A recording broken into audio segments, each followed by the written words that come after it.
Hey everyone, welcome back. We're diving into a really cool part of Indian history today. Yeah, this one's exciting. It's something a lot of you have asked about, comparing the Mughal Empire with those regional states that were around at the same time. Lots to unpack there, definitely. Between the 1500s and the 1800s? Yep. About 3 centuries of power dynamics, cultural stuff happening, military moves. It's a lot. We've got some amazing sources for this one too. Historical accounts, obviously. Of course, yeah, I have those. But also architectural analysis, Hmm. which is always fun. Visual stuff can tell us so much. And even some stuff about the East India Company, how they came into the picture later on. Yeah, that transition period is key. Before we get into the nitty-gritty, can you set the stage a bit? Like, what was India like when the Mughals showed up? Right, so important thing to remember, the Mughals weren't just plopped onto an empty map. Definitely not. They walked into a world that was already shaped by earlier dynasties.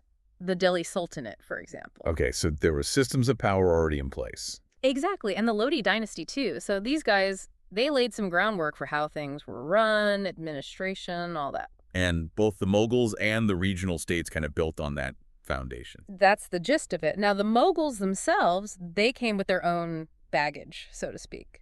Timurid heritage. Right, from Central Asia. Yep, they traced their lineage back to Timur, the conqueror, and they brought this very centralized way of ruling. Ah, so that's where that comes from. Imagine it. Emperor at the top, then this whole complex system of officials, taxes collected the same way across huge areas. Wow, and of course an army to make sure everyone's following the rules. Of course, powerful military was key. That's Yeah. how they projected their authority. Think of Akbar. Akbar the Great, right? One and only. He's kind of the poster child for this centralized Mughal style. He built those stunning palaces. Fatehpur Sikri. Yes. And Agra, Lahore, Cool. each one in a strategic spot designed to show off imperial power. The architecture itself is a blend of Timurid and Indian elements. Like a statement showing everyone who's boss. Precisely. Take the Bulan Darwaza at Fatehpur Sikri. That massive gateway, it's meant to awe you. Anyone who walked through it would know they were entering Mughal territory. I've seen pictures, it's truly breathtaking. But didn't Akbar also have this reputation for being practical? Like, concerned about his people, not just power. Absolutely. He was known for caring about the welfare of his subjects.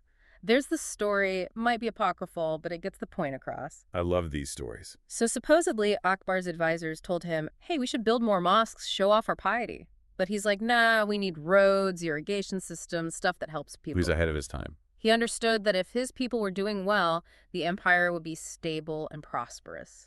It makes you wonder, was that practicality part of why the Mughals were so successful? That focus on the everyday stuff, not just the grand gestures. It's an interesting thought, isn't it? Now, while all this was happening with the Mughals, things were playing out quite differently in those regional states. Okay, so how were they running things? Think less rigid hierarchy, more like kinship ties, alliances, Their administration wasn't as standardized, lots of variation. So more flexibility, adapting to local situations. Exactly. And culturally, these regional states were really keen on keeping their own identities. But they weren't totally cut off from the Mughals, right? Didn't we talk about some architectural blending?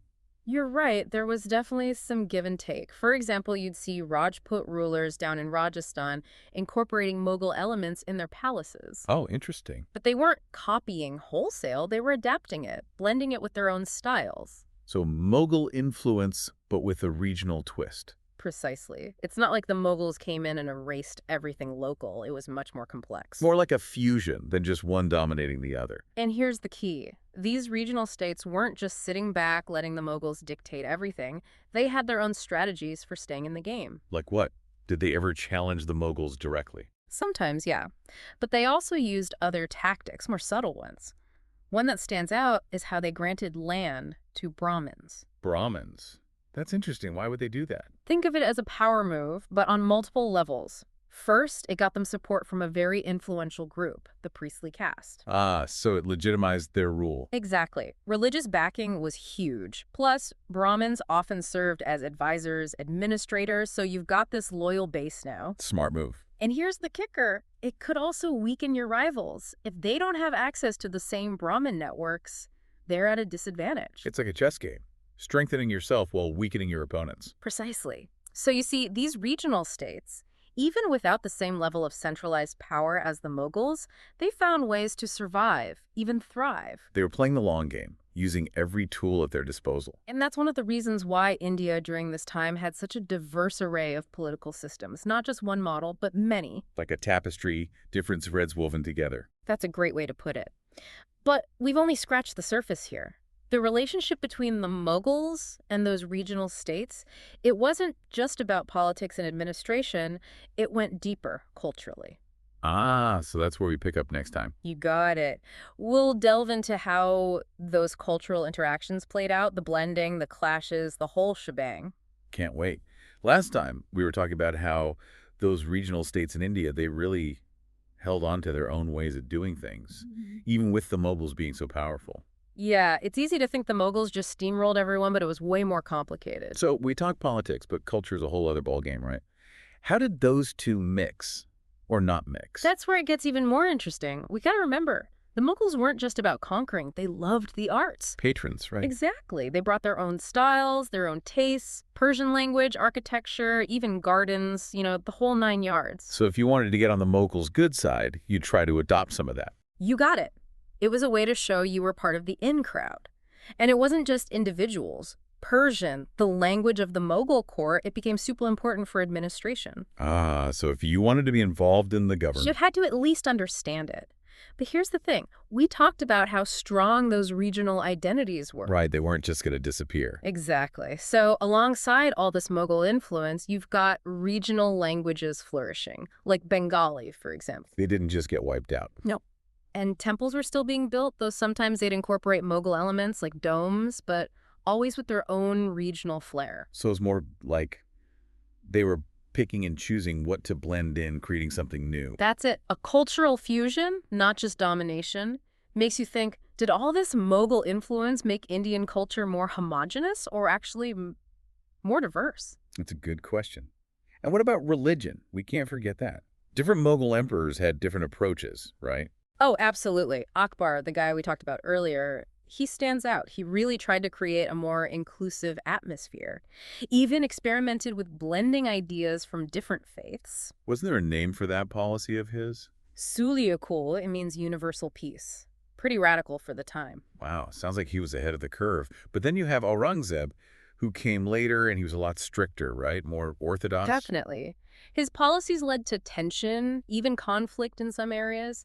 It's a reminder that this relationship between the Mughals and the regional states, it wasn't static, always evolving. So much depended on who was in charge and what was happening locally. Exactly. Okay, so we've got this complex cultural landscape, but we haven't even touched on the military side of things. Right, that's where the differences must have been pretty stark. Mughals had those huge armies. Oh, yeah. Centralized system, they could mobilize a lot of manpower, plus they embraced gunpowder early on, had a well-organized military structure. So how did the regional states even stand a chance? Well, they had their own tricks up their sleeves. Often they relied on alliances, either with each other or even with the Mughals themselves to balance out that power. So playing the game strategically. Exactly. And sometimes they resorted to guerrilla warfare. Hit-and-run tactics can be surprisingly effective against a larger, more conventional army. So it wasn't an automatic win for the Mughals every time. Not at all. Those regional states, they were putting up a fight. Do you want a specific example of how this played out? I'm all ears. When the Mughals expanded into Bengal, a key player was Munsum Khan. Now, he wasn't just a brilliant general. A Renaissance man. He was a patron of architecture, too. The buildings he commissioned in Bengal show this amazing blend of Mughal and Bengali styles. It's like the architecture itself is telling the story of what happened. That's so cool. But even with those military victories, regional states didn't just vanish, did they? They kept pushing back. They did. Signed treaties, played different Mughal factions against each other, and most importantly, defended their own territory fiercely. Makes you wonder, did those clashes strengthen or weaken the relationship overall? Good question. We've been so focused on the Mughals and the regional states, but there's this third player in the background, right? The East India Company. Ah, yes, them. They change everything. How do they fit into all of this? So as the Mughal Empire started to decline in the 1700s, it left this, power vacuum. The East India Company, who had initially come to India just for trade. Right, spices and textiles, that sort of thing. Exactly. They saw their chance, started getting more ambitious, gradually becoming a major force, not just in trade, but politics and military, too. But didn't we talk about how those regional states used alliances and clever tactics to survive? Did the company do the same? In the beginning, yes. They made alliances with local rulers, figured out how to work within the existing power structures, used their trading clout to gain a foothold. Playing the game, just like everyone else? Exactly, but as their power grew, they shifted their approach. Ah, I see where this is going. They started adopting a more centralized system, a lot like the Mughals. Built up a big bureaucracy, codified laws, a formidable army. It's like they were learning from both the Mughals and the regional states. Wow, so the seeds of British rule in India, they were being sown right there in the midst of all this. We've gone from grand palaces to land grants to the battlefield, and now to a whole new empire rising. It's quite a story, isn't it? And it shows how history is never just a straight line. It twists and turns, full of unexpected connections. Wow, this whole deep dive has really shown how India during this time was like this constant back and forth. Yeah, so dynamic. You've got the Mughals trying to control everything, Mhm. then those regional states fighting to keep their independence, and then bam, the East India Company enters the scene and changes the whole game. It's a reminder that history is rarely straightforward. Definitely not. And that's what keeps it so interesting. We've covered so much ground, it's amazing. From those magnificent Mughal palaces and their centralized system, Right, to those clever strategies the regional states used to hold on to power. and we even touched on how British rule started taking root during all this. It really shows you how interconnected everything is. One event leads to another, and another, it's like a chain reaction. And I think that's a key takeaway here. When we study history, it's not just about memorizing dates and names. It's about understanding the story, right? Exactly. We're trying to uncover these complex relationships, cause and effect, how the past shapes the present. It's like a giant puzzle, and we're trying to fit the pieces together. And sometimes the pieces don't fit neatly, which makes it even more intriguing. So as we wrap up this deep dive, I think it's time to hand things over to you, our listener. Yeah, this is where your own exploration begins. We've given you a taste of the Mughal Empire, its grandeur, its influence, And the resilience of those regional states, how they adapted and survived. and even hinted at what was to come with the East India Company. But now it's your turn to dig deeper. Ask your own questions. Discover those hidden connections that make history so fascinating. To help you along the way, we'd like to leave you with a final question to ponder. Something to really make you think. Looking back at both the Mughals and those regional powers, what lessons can we learn about balance? Balance between centralized and decentralized systems. Especially in diverse societies like India was back then and still is today.